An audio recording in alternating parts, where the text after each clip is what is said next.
संक्रमण चेन तोड़ने के लिए लाए कंप्लीट लॉकडाउन। संक्रमण रोकने के लिए 2 हफ्ते का कंप्लीट लॉकडाउन जरूरी, एक्सपर्ट्स ने कहा। लॉकडाउन पर केंद्र सरकार जल्द कर सकती है फैसला, सोर्सेस के हवाले से खबर। इससे पहले कि मैं डॉक्टर खलेर के पास जाऊं और कुछ पर्सपेक्टिव इससे जुड़ा हुआ आपको दे देता हूं। आप लगातार देख रहे हैं लॉकडाउन की हिमायत की जा रही है उन लोगों की तरफ से जो देश को समझते हैं, इस वायरस की विभीषिका को समझते हैं, फिलहाल संक्रमण की दर को समझते हैं और हमारे देश में कितनी चिकित्सा के संदर्भ में हम कितने इक्विप्ड हैं फिलहाल वायरस के बढ़ते संक्रमण के को देखते हुए, इसको समझते हैं। देखिए लेकिन क्या हुआ, लॉकडाउन से रिजल्ट यील्ड होता है, उसका नेगेटिव इंपैक्ट इकोनॉमी पर पड़ता है, लेकिन अगर आपको फौरन राहत चाहिए तो उससे मिलती जरूर है। देखिए कोरोना संक्रमण पर लॉकडाउन का प्रभाव कैसा है। महाराष्ट्र में 14 अप्रैल से लॉकडाउन लगाया गया।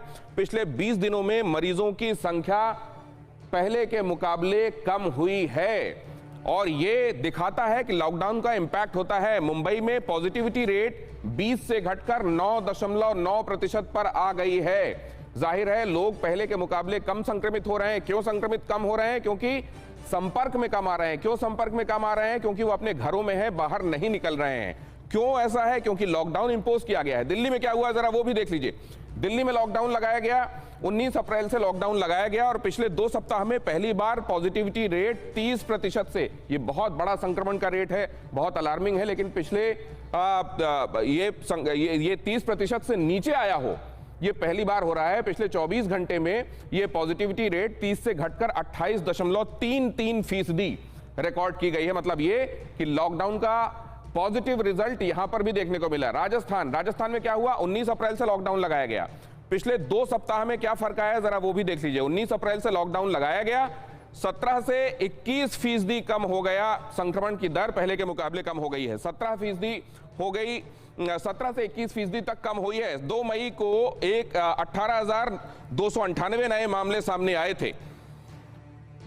मतलब ये कि ये रेंज के हिसाब से अलग अलग जगहों पर इसको मेजर करके आपको बताया गया है कि अब ये 17 to 21 के बीच में होवर कर रही है, पहले इससे ज्यादा पहुंच गई थी।